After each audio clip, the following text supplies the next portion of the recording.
ഈ ഗോപൻകൊണ്ടയുടെ പ്രോഗ്രാം ചെയ്ത ആളാണോ? ആണെങ്കിൽ ഒന്ന് കാണാണ്ടല്ലോ. അത് യൂട്യൂബിൽ കയറി ഗോപൻകൊണ്ട നടിച്ചാൽ കാണാം. അതുപോലെ നിങ്ങൾ സ്വകാര്യമായിട്ടൊന്ന് കാണണം. പരിപാടി കണ്ടവനാണെന്ന് തോന്നുന്നില്ല. വേഷം കണ്ടിട്ട് ചേട്ടാ നിൽക്കട്ടെ, ഒരു കാര്യം പറയട്ടെ. അടങ്ങിയിരിക്കുന്നേ ചേട്ടാ ഒരു മിനിറ്റ്, ഒരു കാര്യം പറയട്ടെ. പെട്ടെന്ന് പോക്കൂ. പിന്നെ ഒരു മിനിറ്റ് പ്രാന്തനൊന്നും കാര്യം പറയട്ടെ.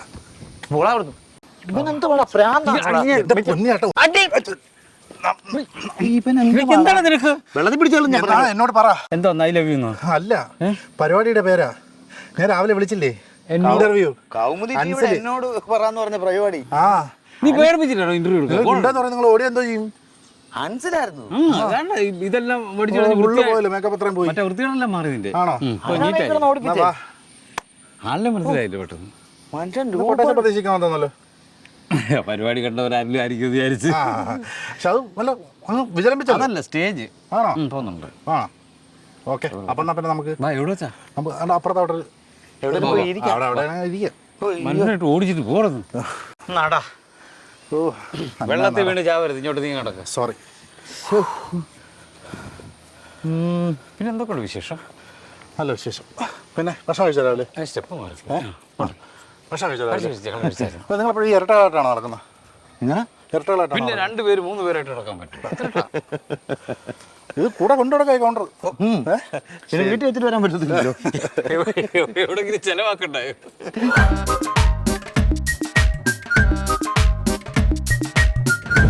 അപ്പോൾ നമുക്ക് ഇവിടെ നിന്ന് തുടങ്ങിയാലോ? ഓ വെറുതെ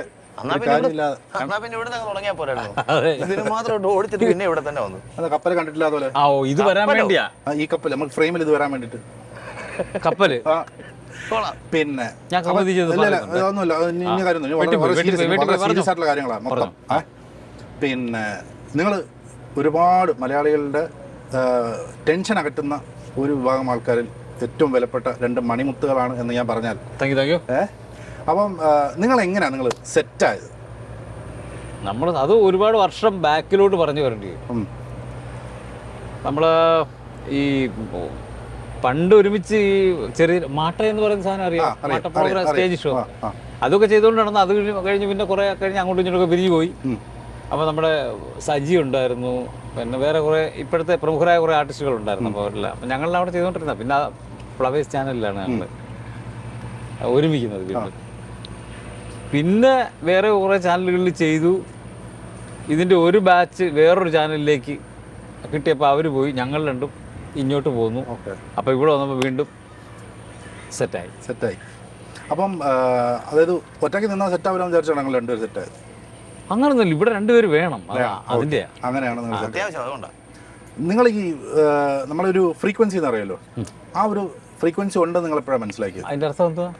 അതായത് നിങ്ങൾ തമ്മിലൊരു ഇംഗിതം ഉണ്ടല്ലോ, ആ ഒരു ഇംഗിതം, ആ ഇംഗിതം ഉണ്ടെന്ന് നിങ്ങൾ എങ്ങനെ എപ്പോഴാണ് മനസ്സിലായത്? ഈ പുള്ളി പറയും ഇംഗിതം ഉണ്ടെന്ന് മനസ്സിലായത് ഇതൊരു കോമ്പിനേഷൻ അതല്ലേ ഉദ്ദേശിച്ചത്? അതെ അതെ കറക്റ്റ്. അത് പല ആൾക്കാരോട് നമുക്ക് ഒരു സ്കിറ്റ് ചെയ്യുക അല്ലെങ്കിൽ ഇത് ചെയ്യുവാണെന്ന് തുടങ്ങിയ മാനസികമായിട്ട് ഒരു ഐക്യം ഉണ്ടെങ്കിൽ അത് വർക്കൗട്ട് ആകും. നമ്മൾ പലയിടത്തും ഇങ്ങനെ ചെയ്തു, ഞങ്ങൾ ഇപ്പോഴും അങ്ങനെയാണ്. അതെന്ന് പറഞ്ഞാൽ ഇപ്പം നമ്മൾ വേറൊന്ന് ചേരുവാണെങ്കിൽ മാനസികമായിട്ടൊരു ഐക്യം ഉള്ളിടത്തല്ല എങ്കിൽ ഞങ്ങൾ 2 പേരും എന്തെങ്കിലും കാരണം പറഞ്ഞ് നമ്മൾ ഒഴിവാകും. ശരി, അങ്ങനെ ഒരു ഇഷ്ടമുള്ളവരുടെ കൂടെ അപ്പം നമ്മളത് ചെയ്തപ്പം എനിക്ക് സത്യത്തിൽ രാജചേട്ടനെ പണ്ട് ഇഷ്ടമല്ലായിരുന്നു. രൂപം കൊണ്ടാണോ? ആ രൂപം കൊണ്ടായി ഞാനേ സത്യം. കാരണമേ ഷാജേട്ടന് ഇപ്പൊ നേരത്തെ ഒക്കെ എന്ന് പറഞ്ഞാൽ പിന്നെ ചേട്ടനോ നിങ്ങൾക്കായിട്ട് പ്രായമുണ്ടോ? പിന്നെ നിങ്ങളിത് രൂപവും പ്രായവും ഒന്നും അങ്ങോട്ട് ചേരുന്നില്ല. ഭയങ്കര സിങ്കാണല്ലോ. കൊള്ളത്തില്ലെന്നല്ലേ പറയാൻ വന്നത്? എനിക്കറിയാം. അങ്ങനല്ലേ തിരിച്ചറിയാൻ പറ്റത്തില്ല, അത് തന്നെ തിരിച്ചറിയാൻ പറ്റത്തില്ലായിരുന്നു. കാരണം നേരത്തെ ഉള്ളപ്പം ഞാനും അത്യാവശ്യം വിട്ടുകൊടുക്കത്തില്ല, ഷാജേട്ടനും അങ്ങനെ വിട്ടുകൊടുക്കത്തില്ല. അപ്പൊ പലയിടത്ത് വെച്ച് ഞങ്ങൾ കണ്ടു, ഷാജേട്ടൻ ഇങ്ങനെ നോക്കി, ഞാനും ഒന്ന് നോക്കി, പുള്ളി അങ്ങ് പോകും, ഞാനങ്ങ് പോകും. അപ്പോൾ ഇങ്ങനെ വന്നപ്പം വേറെ ചാനൽ അവിടെ ചെന്നപ്പോൾ എനിക്ക് ടീം സെറ്റ് ചെയ്തിട്ടുണ്ടെന്ന് പറഞ്ഞു. ഞാൻ ചെന്നപ്പോൾ ഷാജി മാവേലിക്കരയുടെ ടീം എഴുതിയിട്ടിരിക്കുന്നു. ഞാൻ പറഞ്ഞു ഞാൻ പോവാ, എനിക്ക് പണ്ട് തൊട്ടേ ഉണ്ട്, മാനസികമായിട്ട് ഇഷ്ടമില്ലാത്തത് ഞാൻ നിൽക്കത്തില്ല. ഷാജി മാവേലിക്കരയുടെ ടീം. ആ സാധനം വന്നപ്പോഴേ ഷാജിയുടെ കണ്ണ എൻ്റെ മനസ്സിൽ വരുന്നത്. ദൈവം ഈ പുള്ളിയോടാണ്. ഞാൻ പറഞ്ഞു ഞാൻ പോവാ, നിൽക്കുന്നില്ല, ശരിയാകില്ല. നമ്മൾ ഈ ഒരു ഷെഡ്യൂള് അവിടെ നിൽക്കും, അടുത്ത ഷെഡ്യൂൾ ടീം മാറ്റിയിടും. ഞാൻ മാറ്റിയിടണം, ഈ ഷെഡ്യൂൾ ഞാൻ ഇങ്ങനെ കടിച്ച് എങ്ങനെയും കടിച്ചു പിടിച്ച് നിൽക്കാം, അടുത്ത പ്രാവശ്യം മാറ്റിയിടണം. ശരി മാറ്റിയിട ഉറപ്പാന്ന് പറഞ്ഞു. ഞാൻ ചെന്ന് റൂം ഇങ്ങനെ തുറക്കുമ്പം ഇങ്ങനെ ഒരു നോട്ടം കണ്ണ്. ഞാൻ നമസ്കാരം, വാ ഇരിക്ക്. ഇരുന്നു സ്കിറ്റുകൾ പ്ലാൻ ചെയ്ത് ഞാനിങ്ങനെ പേടിച്ചേ, ഈ ഇതിന്റെ മുന്നിൽ പൂച്ച നിൽക്കുന്നുണ്ട്, പമ്മി പൂച്ചയുടെ മുന്നിൽ എഴുതി നിൽക്കുന്നുണ്ട്, പമ്മി ഇങ്ങനെ നിൽക്കുക. ഇത് വേറെ റൂമുണ്ട്. ഇവർ സ്കിറ്റ് പ്ലാൻ ചെയ്യുമ്പോൾ ഞാൻ നേരെ അപ്പുറത്തങ്ങ് പോകും. പിന്നെ ഇങ്ങനെ പറഞ്ഞു വന്ന് ഈ സംസാരിച്ച് ഇടപെട്ട് വന്നപ്പോൾ എനിക്ക് മനസ്സിലായി പാവം അതാ. അങ്ങനെ പേടിക്കാനുള്ള കാരണം എന്തുവാ? ഇതാ പറഞ്ഞത്. അങ്ങനെ സ്കിറ്റ് കളിച്ചു. സ്കിറ്റ് കളിച്ചതിന് ശേഷം ഇവര് പറഞ്ഞു ഷെഡ്യൂൾ കഴിഞ്ഞു.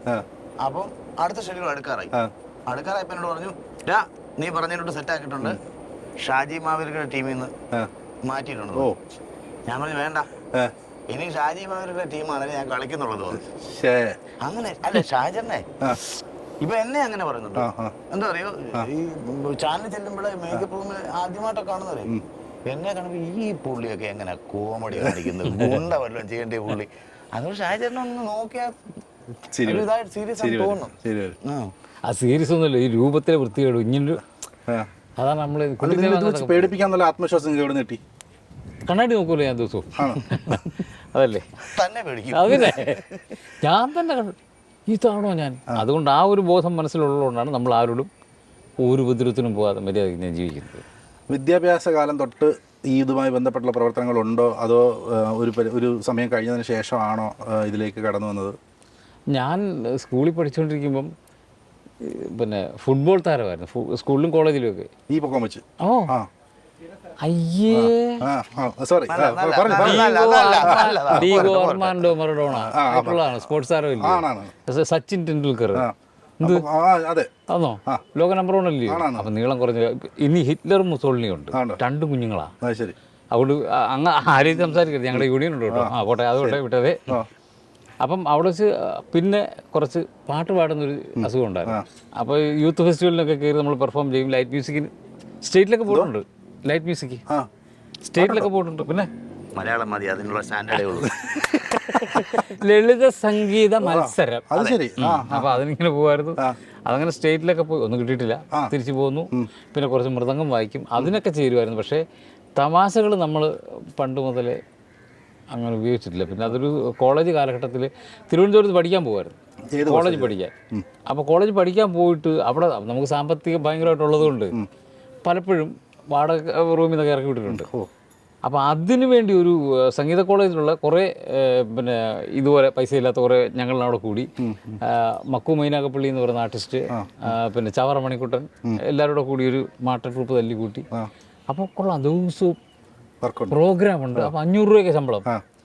അപ്പോൾ കാശായി, കോളേജ് പോയി, കോളേജ് വിട്ടു, നിർത്തി. അയ്യോ. പിന്നെ ഏത് കോഴ്സാ പഠിച്ചത്?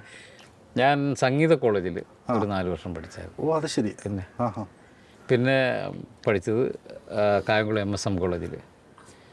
എന്നിട്ട് ഇതുമല്ലാത്ത വേറെ സ്ഥലത്താണല്ലോ വന്നത്? അതെ, അങ്ങനെ വേണമല്ലോ, മനുഷ്യൻ എപ്പോഴും വെറൈറ്റി തിരക്കിക്കൊണ്ടിരിക്കുന്നതാണല്ലോ. വിനോദം എങ്ങനെയാ? ഞാൻ സ്കൂൾ കാലഘട്ടം തൊട്ടേ ഭയങ്കര കുസൃതിയാണ്. എന്നെ സാറന്മാർ വിളിക്കുന്നത് ഡെനോവ് എന്നായിരുന്നു. ഡെനോവ്, തല തിരിഞ്ഞു, അതായത് വിനോദ് തിരിച്ചിട്ടുണ്ടായിരുന്നു. അന്ന് തൊട്ടേ പറഞ്ഞ, അന്ന് തൊട്ടേ കുസൃതിയായിരുന്നു. ഞാൻ ഇങ്ങനെ പറഞ്ഞിട്ടുള്ള എൻ്റെ ഒരു കൂട്ടുകാരുണ്ട്, ബിജു എന്ന് പറഞ്ഞു. പുള്ളിക്കാരന് ഞങ്ങളുടെ 2 പേരുടെ നടുക്കായിരിക്കും. പുള്ളി എഴുതുന്ന എല്ലാം വൃത്തിയാ. പേന എടുത്താൽ തുടയ്ക്കും, ബുക്ക് എടുത്താൽ തുടയ്ക്കും, എന്നിട്ട് കയ്യക്ഷരം ഉരുട്ടി എഴുതും, അങ്ങനെ നിർബന്ധമാണ്. അവൻ ഈ ബോർഡ് എഴുതുന്ന സമയത്ത് എഴുതത്തില്ല, ഞങ്ങളുടെ ബുക്ക് നോക്കി പകർത്ത് വായിക്കുന്ന രചന ബുക്കൊക്കെ. അപ്പോൾ എന്നിട്ട് ഫുള്ള് വായിക്കത്തില്ല. വിനോദം എഴുതിയാൽ പുള്ളി അത് ഫുള്ള് വായിക്കത്തില്ല. ആദ്യം എന്നെ ബുക്ക് നോക്കി എഴുതും, പിന്നെ ഇടും, അത് എഴുതത്തേ ഉള്ളൂ. ഫുള്ള് എഴുതി രചന. അപ്പം ഞാൻ പൊന്നമ്മ സാറെന്ന് പറഞ്ഞത്, സാറ് രചന എഴുതുന്നെന്ന് പറഞ്ഞാൽ പെട്ടെന്ന് എഴുതും, ഇത്ര സമയം കഴിയുമ്പോൾ മായ്ച്ചു കളയുമ്പോൾ അത്രയും ഭാഗം എത്രയും പിടിയെന്ന് എഴുതിയോ എത്രയും നല്ല കൈയക്ഷരം, ഇതിനൊക്കെയാണ് മാർക്ക്. ഞാൻ ഇവനൊരു പണി കൊടുക്കണമെന്ന് ഇങ്ങനെ ആലോചിച്ചിരിക്കുക. ഇവൻ ബുക്കൊക്കെ എടുത്ത് തുടച്ച് വരുമ്പോഴത്തേനെ ഞാൻ അഭിനയമോഹമുള്ള ബോട്ടാ, ഇടയ്ക്കിടയ്ക്ക് ഫ്രെയിം വരാൻ വേണ്ടി അങ്ങോട്ട് വന്നു ഇങ്ങോട്ട് വരുന്നു. അപ്പൊ ഈ ബിജു വന്ന് ബുക്കൊക്കെ തുടച്ച് വെച്ചപ്പോഴത്തേക്ക് ഞാൻ രചന പെട്ടെന്ന് എഴുതി അങ്ങ് തീർത്തു. എന്നിട്ട് അത് മടക്കി വെച്ചിട്ട് അടുത്ത ബുക്ക്, അന്ന് എപ്പോഴും ഓർക്കുന്നുണ്ട്, ശിബി മഹാരാജാവിന്റെ പ്രാവിന്റെ കഥയില്ലേ, ഗാനം കൊടുത്ത് ഏത് ഇതിനൊക്കെ 10-12 വയസ്സെങ്ങാണ്ടേ ഉള്ളൂ. അതെ അതെ ഞാൻ കൊച്ചു കുഞ്ഞ്. അങ്ങനെ ഒരു കഥയുണ്ട്. ശിബി മഹാരാജാവിനെ അതിന്റെ പ്രാവ് കാണുന്നതും അത് പിന്നെ ദാനം കൊടുക്കുന്നതുകൊണ്ട് അവർ അനുഗ്രഹിക്കുന്നു, അങ്ങനെ ഒരു കഥയാണ്. അപ്പോൾ അങ്ങനെ നിൽക്കുമ്പോൾ ഈ പിന്നെ സീരിയസ് ആയിട്ട് കാര്യം പറഞ്ഞോണ്ടിരിക്കുക. അല്ല, അത് നമ്മുടെ സുഹൃത്തുക്കൾ അതിനിടയ്ക്ക് എന്തോ പരിപാടിയാണ് കാണിക്കുന്നത്. അവൻ ഞാൻ ബുക്ക് മാറ്റി വെച്ചു. എന്നിട്ട് ഞാനിത് ശിബി മഹാരാജാവും പ്രാവും കൂടെ കണ്ടുമുട്ടുന്നതും വരെ കറക്റ്റ് എഴുതിയതിന് ശേഷം ശിബി മഹാരാജാവിനോട് പ്രാവ് പറഞ്ഞു എന്ന് പറഞ്ഞിട്ട് എനിക്കറിയാവുന്ന ചീത്ത മുഴുവൻ അങ്ങ് എഴുതി വെച്ചു. അവിടെ അപ്പോഴേ കോപ്പി അപ്പുറത്ത് എഴുതിക്കൊണ്ടിരിക്കുക. ഈ തെറി ഫുള്ള് എഴുതി വെച്ചിട്ട് ക്ലൈമാക്സ് കൊണ്ടുവന്നിട്ട് അങ്ങനെ മനസ്സിലാക്കിയ ശിബി മഹാരാജാവ് ദേവേന്ദ്രൻ പ്രാവിനെ അനുഗ്രഹിച്ച് ഇങ്ങനെ ഒരു സാധനം എഴുതി വെച്ചു. ബിജു ഇത് മുഴുവൻ അങ്ങോട്ടും ഇങ്ങോട്ടും നോക്കി മൊത്തം എഴുതി രചന കൊണ്ട് മടക്കി കൊണ്ട് വെച്ചു. വെള്ളിയാഴ്ച ആയിരുന്നു. തിങ്കളാഴ്ച രാവിലെ ആയപ്പോൾ എനിക്കും ടെൻഷനുണ്ട്. അപ്പോൾ ഇൻ്റർവ്യൂവിന് തൊട്ട് മുമ്പ് പ്യൂണ് എന്ന് ബിജു പൊന്നമ്മ സാറ് വിളിക്കുന്ന ടീച്ചേഴ്സ് റൂം. എനിക്കറിയാം സംഭവം. ഈ പാവം പിടിച്ചവൻ പോയി. അപ്പോൾ എൻ്റെ പേര് പറയുമെന്ന് എനിക്ക് സംശയമുണ്ട്. ഇച്ചിരി കഴിഞ്ഞപ്പോൾ 10 മിനിറ്റ് കഴിഞ്ഞപ്പോൾ ഇങ്ങനെ ഇവിടെ തൂത്ത് കണ്ണിക്കൂടി ഇങ്ങനെ കണ്ണീരും വരുന്നുണ്ട്. അന്ന് എൻ്റെ നടുക്ക് വന്നിരുന്നു. ഞാൻ ബിജു ബിജു എന്തിനാണ് സാറ് വിളിച്ചത്? ഓ ഞാൻ എന്തുവാ പുള്ളി പറയത്തില്ല. അപ്പോൾ ഇൻ്റർവ്യൂവിന് ഞാൻ വെളിയിൽ വന്നപ്പോൾ ഞാൻ പറഞ്ഞു ബിജു എന്തിനാടാ പൊന്നോ സാറ് വിളിച്ചത്? അവൻ നിനക്കറിയത്തില്ല? ഇല്ല. ഞാൻ എന്തുവായിരുന്നു അവിടെ? ഞാൻ അങ്ങോട്ട് ചെന്നു. പൊന്നമ്മ സാർ തിരിഞ്ഞു നിൽക്കാൻ പറഞ്ഞു. ബിജുവിന് കാര്യം മനസ്സിലായല്ലോ എന്ന് പറഞ്ഞിട്ട് 5 അടിയുന്നു. ഞാൻ നിനക്ക് ചോദിക്കത്തില്ലേ കാര്യം എന്തോന്ന്? ചോദിച്ചിട്ട് വേണം അതിനോട് ഞാൻ അടി തരാം. സത്യം പറഞ്ഞ ഒരു 1.5 വർഷം മുമ്പ് ഞാനിത് പറയുമ്പോഴാണ് ബിജുവിന് അടി കിട്ടിയത്. അത് ബിജുവിന് മനസ്സിലാകുന്നത്. അങ്ങനെ പണ്ട് തൊട്ടേ ഇത്ര പണി. പിന്നെ എപ്പോഴാണെന്നറിയോ? ഈ 1.5 വർഷം മുമ്പ് പൂർവ്വകാല വിദ്യാർത്ഥി കൂട്ടായ്മ നടന്നു. അതിനകത്ത് പറയുമ്പോഴാ ബിജുവിന് അന്ന് അടി കിട്ടിയ എന്തോന്നറിയാവുന്നു. എന്തിനോ സാർ അടിച്ചു. ഞാൻ പറഞ്ഞു ഇതായിരുന്നു സംഭവം എന്ന് പറഞ്ഞു. ഇതേപോലെ കോളേജിലൊക്കെ പോയിട്ടുണ്ടോ? ഇല്ല, ഞാൻ അത്ര പരിപാടിക്ക് പോയിട്ടില്ല. ITI ആ സമയത്തും സ്റ്റേജ് പരിപാടികൾ അങ്ങനെയൊക്കെ പോയിരുന്നു? ഇതുപോലെ പോകുമായിരുന്നു. ട്രൂപ്പിലാണോ അതോ? അല്ല, പ്രൊഫഷണലായിട്ട് കളിച്ച അനീഷ് കുറിയന്നൂർ എന്ന് പറഞ്ഞൊരു ആർട്ടിസ്റ്റ് ഉണ്ട്. അപ്പോൾ ഞാൻ അവിടെ ഈ പിന്നെ അന്ന് വിരലെണ്ണാവുന്ന സമിതികളേ ഉള്ളൂ സമിതിയായിട്ട്. ഇപ്പോൾ വീഡിയോ കാസറ്റൊക്കെ ഇറങ്ങുന്നത്. അപ്പോൾ ഞാനിങ്ങനെ മാട്ടപ്പരിപാടി വെക്കുമ്പോഴത്തേന് എന്നോട് പറഞ്ഞു, കൂടുതൽ ഒരാൾ പറഞ്ഞു ഇവിടെ തോണിപ്പുഴയുള്ള അനീഷ് എന്ന് പറഞ്ഞിരുത്തുന്നു. അവനും കൊള്ളാം, നല്ല നിങ്ങൾ രണ്ടും കൂടെ ചേർന്നല്ലായിരിക്കും. അപ്പം ഞങ്ങൾ രണ്ടും കൂടെ ചേർന്നു. ഇവൻ ഈ പിന്നെ സമീപത്തുള്ള അമ്പലങ്ങളിലെല്ലാം പോകും. അവിടെ ചെന്നതിന് ശേഷം നാടകക്കാരെ ഗാനമേളക്കാരെ താമസിക്കുവാണെങ്കിൽ പെട്ടെന്ന് അവരുടെ വണ്ടി ആരെങ്കിലും ബൈക്കോ കാറോ എടുത്തുകൊണ്ട് വീട്ടിൽ വരും. ഞങ്ങളുടെ വീട്ടിൽ ഞങ്ങളുടെ അച്ഛന് ഇഷ്ടമല്ല ഇതിന് പോകുന്നത്.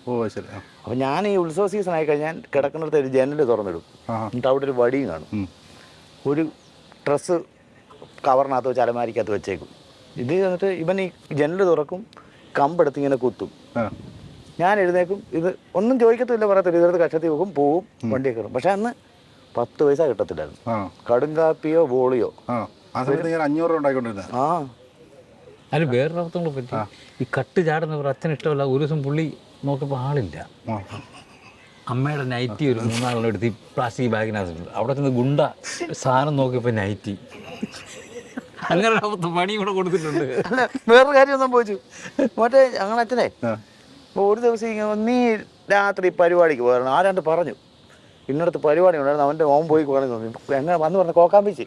അത് ഞങ്ങൾക്ക് സൗണ്ടുണ്ട്, സൗണ്ട് സിസ്റ്റം ഉണ്ട്. അപ്പോൾ സൗണ്ട് സിസ്റ്റത്തിലൂടെ പോകണം.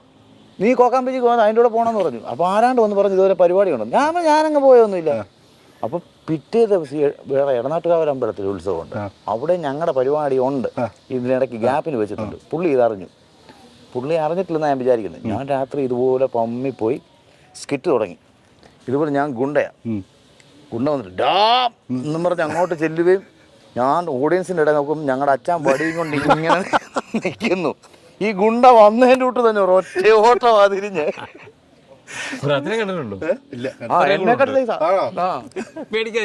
പുള്ളി ഗുണ്ട വന്നിട്ട് ഡാ എന്ന് പറഞ്ഞ് നിൽക്കുമ്പോഴത്തേന് ഞങ്ങളുടെ അച്ഛൻ അതുപോലെ തന്നെ വടിയും കൊണ്ട് ഇങ്ങനെ വിളിച്ചില്ലെന്നേ ഉള്ളൂ.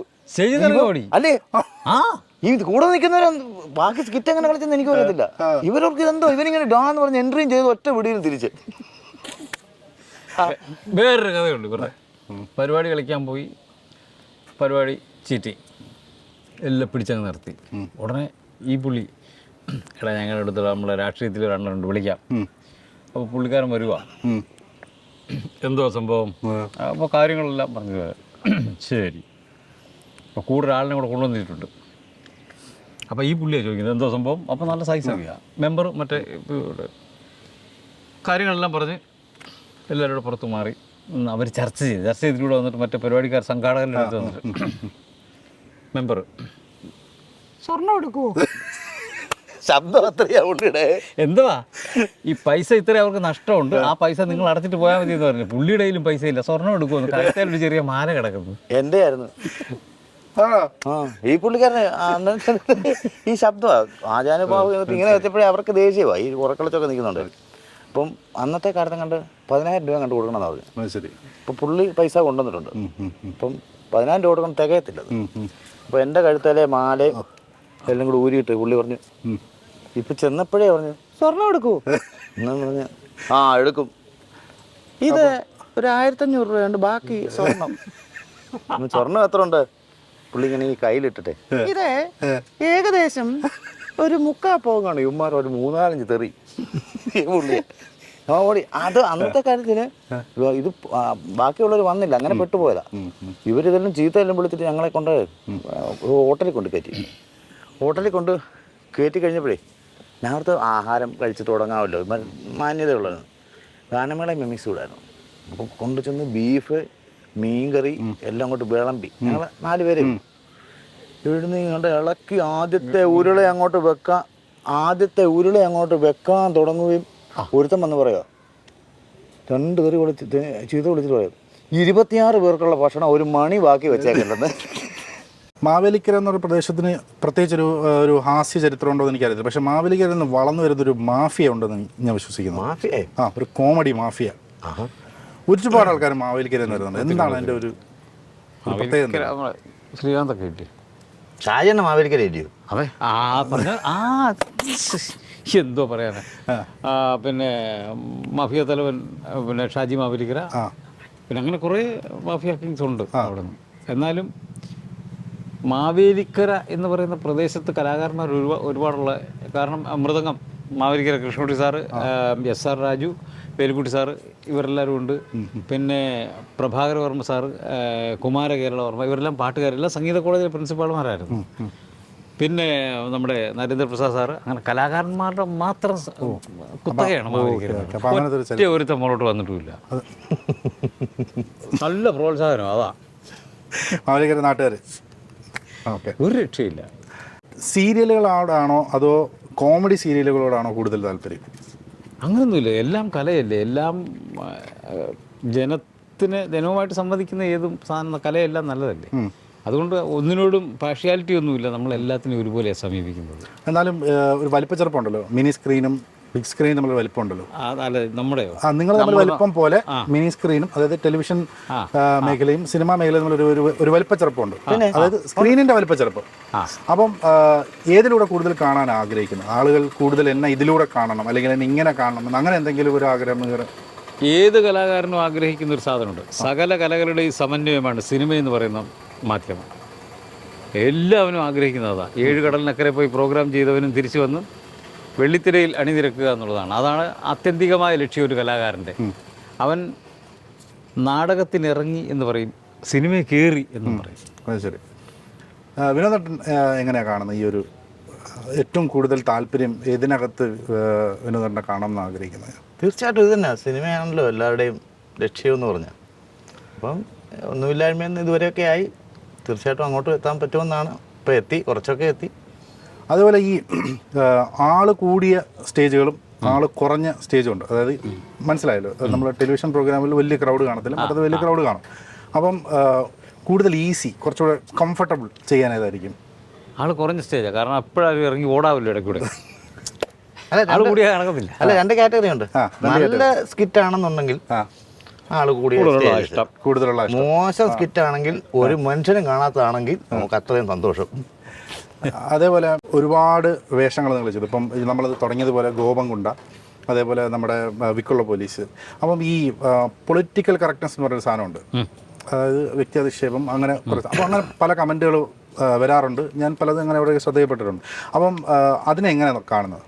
ഞങ്ങളുടെയോ? ആ ഇല്ല, നമ്മളങ്ങനെ വർഗം, വർണ്ണം, രാഷ്ട്രീയം, ദേശം അങ്ങനെ ഒരു സാധനത്തെ കളിയാക്കി നമ്മൾ ഇതുവരെ അങ്ങനെ ചെയ്തിട്ടില്ല. ഞങ്ങളങ്ങനെ അതുകൊണ്ടാണ് നമ്മുടെ സ്കിറ്റ് ജനം ഇഷ്ടപ്പെടുകയും ഈ ജനം വന്നിട്ട് നല്ല പ്രോഗ്രാമാണ് കേട്ടോ എന്ന് നമ്മളോട് എല്ലാവരും അഭിപ്രായം പറയുന്നതാണ്.